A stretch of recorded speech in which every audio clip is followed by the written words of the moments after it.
प्रिय छात्रगण, आप सबका स्वागत है ऑनलाइन क्लास में। हम लोग विगत कुछ दिनों से हिंदी साहित्य के इतिहास विषय पर चर्चा कर रहे थे, जिसमें हम लोगों ने हिंदी साहित्य के इतिहास की लेखन परंपरा, हिंदी साहित्य के इतिहास का काल विभाजन, नामकरण को हम लोगों ने पढ़ा समझा। फिर हम लोगों ने हिंदी साहित्य के इतिहास को 4 भागों में भक्त किया: आदिकाल, भक्तिकाल, रीतिकाल, आधुनिक काल। फिर हम लोगों ने शुक्ल जी के इतिहास का काल विभाजन पढ़ा, जो सर्वाधिक जो है माने सत्य है और एक वैज्ञानिकी तरीके से लिखा गया एक इतिहास है। फिर हम लोगों ने पढ़ा कि शुक्ल जी ने आदिकाल का नाम वीरगाथा काल रखा। फिर हम लोगों ने आदिकाल का लेखन जो प्रमुख कवि हैं उनके बारे में पढ़ा, उनकी प्रमुख रचनाओं के बारे में हम लोगों ने पढ़ा। फिर हम लोगों ने जो है भक्ति काल को पढ़ा। भक्ति काल को फिर हम लोगों ने 2 भागों में भक्त किया, एक निर्गुण शाखा, एक सगुण शाखा। फिर निर्गुण शाखा को हम लोगों ने 2 भागों में भक्त किया, एक ज्ञान मार्गी, एक प्रेम मार्गी। फिर हम लोगों ने सगुण शाखा को 2 भागों में बांटा, राम शाखा और कृष्ण शाखा।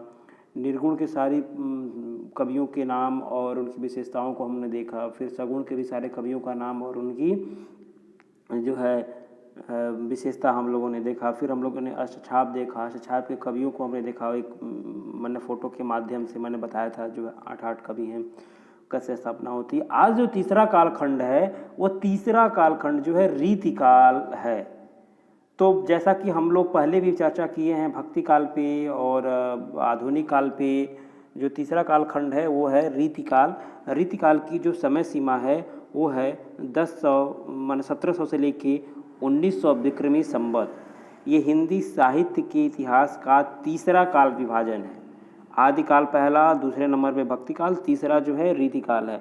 रीतिकाल का नामकरण भी है, तो नामकरण पे मैं अभी चर्चा नहीं कर रहा हूँ। जब मैं नामकरण पे चर्चा करूँगा तो मैं बताऊँगा जिस प्रकार आदिकाल का भी अलग अलग नामकरण किया गया था।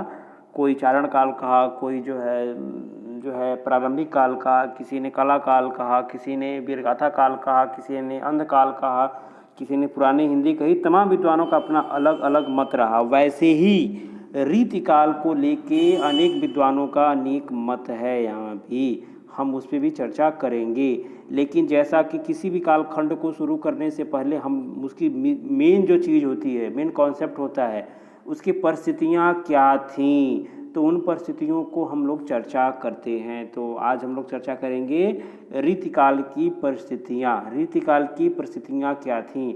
मैं यह भी बताया था कि किसी भी कालखंड की परिस्थितियों पे चर्चा जो है 4 बिंदुओं पे किया जाता है। एक राजनीतिक परिस्थिति, सामाजिक परिस्थिति, सांस्कृतिक परिस्थिति और साहित्यिक एवं कला परिस्थिति। ये क्या होता है, इसी को एक जो है यही सबसे मायने रखता है किसी भी कालखंड को जो है प्रस्थापित करने में। अब इस समय हम देखेंगे कि जो 1700 से 1900 विक्रमी संवत का जो समय रहता है, उसमें उस समय जो है राजनीति में क्या उथल पुथल चलती है, समाज में क्या चलता है, साहित्य में क्या चलता है और सांस्कृतिक परिस्थितियाँ क्या रहती हैं, इस पे हम लोग चर्चा करेंगे। तो जैसा आपकी स्क्रीन पे दिख रहा है राजनीतिक परिस्थिति, तो राजनीतिक परिस्थिति रीतिकाल में राजनीतिक परिस्थितियाँ कैसी रही होंगी, क्या रहा होगा। तो जैसा कि आप जानते हैं कि राजनीतिक दृष्टि से अगर हम रीतिकाल का अगर हम समय देखते हैं, तो राजनीतिक दृष्टि से रीतिकाल का जो समय बताया गया है 1700 से लेकर 1900 विक्रमी संवत, यह जो मुगल सम्राट शाहजहाँ से लेकर और औरंगजेब का ये शासनकाल रहता है। और शाहजहाँ के वक्त मुगल सम्राट जो है सुख, शांति, वैभव, कला, संस्कृति के चरम उन्नति का काल माना जाता है।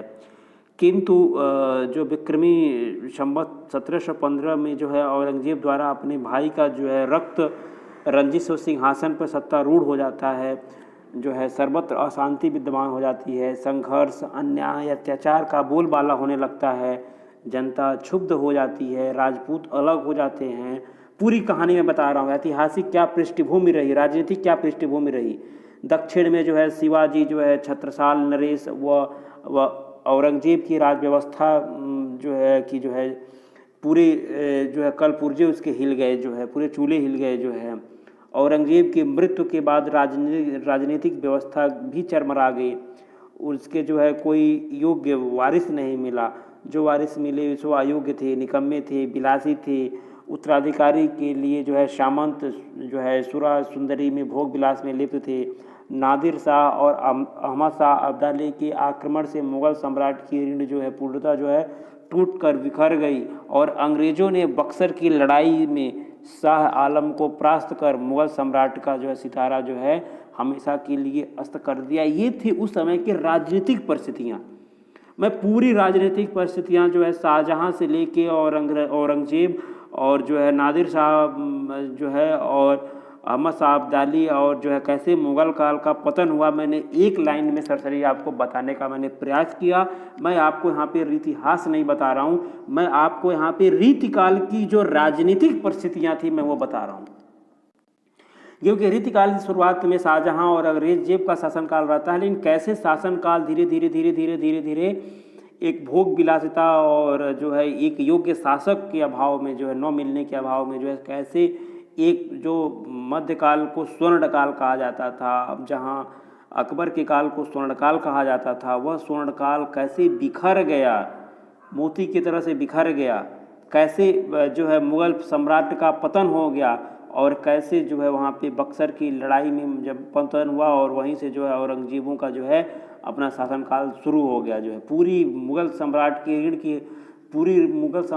रीढ़ ही तोड़ ख़त्म हो गई, जो है पूरी जड़ ही ख़त्म हो गई। ये थी राजनीतिक परिस्थितियाँ। अगर सामाजिक परिस्थितियों पर अगर हम चर्चा करें तो सामाजिक परिस्थितियाँ जो थी रीतिकाल की भोग काल का युग माना जाता है। अगर मैं कहूँ कि रीतिकाल भोग विलासी का युग था तो कोई अतिशयोक्ति नहीं होगी। इसकी जो है तात्कालिक सामाजिक जो है जीवन की कायाकल्प बदल दी। ऐसा नारा हो गया था कि यथा राजा तथा प्रजा के लोगों में जो है पृष्ठ पोषण होने लगा। राजनीतिक जीवन में नाना प्रकार की विकृतियां व्याप्त हो गईं। नारी भोग, मद्यपान, धृत क्रीड़ा में रंग में समाज रंग गया था। नारी को मात्र एक भोग्या और बिस्तर की विलासिता का वस्तु माना जाने लगा। ये कंडीशन आ गई थी सामाजिक परिस्थितियों में। ऊंच नीच का भेदभाव खत्म हो गया था। बाल विवाह, हिंदू विवाह, नाना प्रकार की रूढ़िवादियाँ, अंधविश्वास व्याप्त हो गए थे। जो है समाज एकदम आक्रांत हो चुका था। किसानों मजदूरों का शोषण, अत्याचार, हिंदू मुस्लिम के बीच असहयोग की भावना बढ़ गई थी। कुल मिलाकर जो है रीतिकाल में सामाजिकता का नैतिक पतन काल माना जाता है। रीतिकाल में जो सामाजिक परिस्थितियां थी इसमें समाज का नैतिकता का पतन हुआ। अगर इसकी हम सांस्कृतिक परिस्थितियों पर अगर हम चर्चा करें तो रीतिकाल की सांस्कृतिक परिस्थितियां जो है उसकी अवस्था जो है औरंगजेब की कट्टरता के कारण जो है पनप की गई। जो है ऐसी स्थिति आई। हिंदू और मुसलमानों के बीच जबरदस्त एक खाई बढ़ गई। जो है चूँकि औरंगजेब कट्टर था, वो हिंदुओं को ज़्यादा प्रश्रय नहीं देता था। वो मंदिरों को तोड़वा देना, वो जो पंडित पुजारी थे जो है वो उसको सब मरवा देना, एक हिंदू और मुस्लिम के बीच एक ज़बरदस्त खाई जो है उसने बढ़ा दी। रीतिकाल की जो धार्मिक अंधपतन का काल माना जाता है। यह भी कहा जाता है कि रीतिकाल जो है धार्मिक अंधपतन का काल है, जहाँ अंधविश्वासों, रूढ़ियों, आडंबरों में धर्म का स्थान ले लिया। मठ और मंदिर नृत्य और विलासिता का केंद्र बन गए। महंतों और पुजारियों के हृदय में भावना जो है घर कर गई थी। राधा कृष्ण, राम सीता जैसे आदर्श नारियों को विलास और काम क्रीड़ा से जोड़कर देखा जाने लगा। समाज में स्त्री प्रधान उपासना का बोलबाला बढ़ गया। आदर्श की मूर्ति सीता अब विलासिता की वस्तु बन गई थी, विलासी रमणी हो गई थी।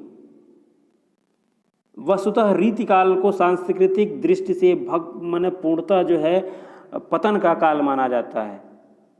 अगर हम इसकी साहित्यिक कला पे अगर हम चर्चा कर लें तो साहित्यिक दृष्टि से रीतिकाल में जो है श्रृंगारिकता जो है जो है सांस्कृतिक जो है इसकी श्रृंगारिकता जो है चमत्कार प्रदर्शन, उक्ति व्यक्ति प्रकर्षण, अलंकार का प्रयोग, तमाम तरीके के नाना प्रकार का प्रयोग किया जाने लगा। इस काल में जो रीतिकाल के साथ साथ वीर, भक्ति, नीति एवं आश्रय प्रशस्ति संबंधी रचनाओं की प्रचुरता थी इस काल में। जो है कवियों में जो है आचारत्व की प्रतिष्ठा पाने की लालसा बलवती थी। रीतिकाल के कवि जो है राज दरबार में पूरी तरह से आबद्ध थे। इनकी कविताएं प्रायः जनजीवन से दूर राजश्रय में पलती पूछती थीं। इस काल के कवियों ने ब्रज भाषा का प्रयोग कर अपने कविता में जो है भारतीय फारसी शैली का समन्वय किया। रीतिकालीन जो कविता थी उस रीतकालीन कविता को हम 3 भागों में विभक्त करके देखते हैं। रीतिबद्ध कविता, रीति सिद्ध कविता और रीति मुक्त कविता। इन 3 धाराओं में प्रभावित हुई, जिसमें रीतिबद्ध में हम लोग पढ़ेंगे आगे जो संस्कृत से जो काव्य लिखने की परंपरा आई वो रीतिबद्ध कहलाए। रीति सिद्ध में कोई लक्षण ग्रंथ नहीं लिखे गए, लेकिन लक्षण ग्रंथ के सारे तत्व इसमें मौजूद रहे। और रीतिबद्ध में लक्षण ग्रंथ लिखे गए, लेकिन रीति मुक्त में कोई भी लक्षण ग्रंथ नहीं लिखा गया और कोई भी काव्य शास्त्रीय परंपरा का पालन नहीं किया गया। रीतिकालीन साहित्य में जो है मादक साहित्य था जो विलासिता से पूर्ण ओतप्रोत था। ये था पूर्णतः जो है हम लोगों ने पढ़ा रीतिकाल की ये 4 परिस्थितियाँ थीं, राजनीतिक, सामाजिक, सांस्कृतिक व साहित्यिक। ये 4 ही परिस्थितियाँ किसी कालखंड को व्यवस्थित, हमने पूरे रीतिकाल की पूरी कालखंड को हम लोगों ने 4 परिस्थितियाँ विभक्त करके देख लिया। और चारों परिस्थितियों को देखने के बाद यह बात स्पष्ट हो गई कि रीतिकाल एक पूर्णतः भोग विलासिता का कालखंड रहा। साहित्यिक रचनाएं हुई, उत्कृष्ट साहित्यिक रचनाएं हुई, लेकिन उस साहित्य में जो साहित्य के केंद्र में कहीं न कहीं नारी थी। क्योंकि राजा हो या जो सामंत वर्ग हो या जो हमारे पंडित पुजारी या मौलवी हो, कोई भी हो, उनके दिमाग में सिर्फ एक स्त्री जो है भोग विलासिता की वस्तु बन गई थी। जहाँ नारी भोग, मदपान, ध्रुत क्रीड़ा, नारी को सिर्फ भोग्या और विस्तर की विलासिता की वस्तु जहाँ माना जाता था, वहाँ की साहित्य कैसा होगा आप समझ सकते हैं। क्योंकि किसी भी कालखंड को दिशा दिखाने वाला हमारा साहित्य होता है। साहित्य जैसा दिखाएगा समाज, क्योंकि साहित्य क्या आपने पढ़ा होगा कि शुक्ल जी कहते हैं कि साहित्य जो है वो जनता की चित्त वृत्तियों का संचित प्रतिबिंब है। तो भाई जनता जैसी सोचेगी, जनता जैसा कार्यकलाप करेगी, जनता के जैसी परिस्थितियां होंगी, साहित्य भी वैसा रचा जाएगा। अब राज दरबार में कवियों को आचारत्व की प्रतिष्ठा प्राप्त करनी थी, तो आचारत्व की प्रतिष्ठा प्राप्त करने के लिए वो संघर्ष करते थे और कविता को और अलंकृत तरीके से और कविता को धीरे धीरे उन्नग्न करते चले गए। जो है ये थी उस समय की साहित्यिक परिस्थितियाँ। साहित्यिक परिस्थितियाँ अगर मजबूत रही होती तो शायद संभवतः यह रीतिकाल जो है एक विलासिता, भोग विलास का काल, अलंकृत काल, कला काल, श्रृंगार काल नाम नहीं दिया गया होता। और मैं सिर्फ साहित्य का ही दोष नहीं दूंगा, सामाजिक परिस्थितियां भी तो ऐसी थीं, सांस्कृतिक परिस्थितियां ऐसी थीं, राजनीतिक परिस्थितियां ऐसी थीं। कुल मिला के आपको परीक्षा में सब नहीं पूछा जाएगा, लेकिन आपको सिर्फ अब कोई कालखंड को समझना होगा तो 4 भागों में विभक्त करके आप समझ सकते हैं। आइए कल हम लोग रीतिकाल को समाप्त कर देंगे, बहुत तेज़ी से पढ़ के। रीतिकाल के कवियों का हम विभाजन करेंगे, रीतिकाल का नामकरण विभाजन करेंगे, कवियों का विभाजन करेंगे, उसके बाद से प्रमुख कवि व उनकी रचनाओं पे हम लोग अध्ययन करेंगे। आज के लिए धन्यवाद।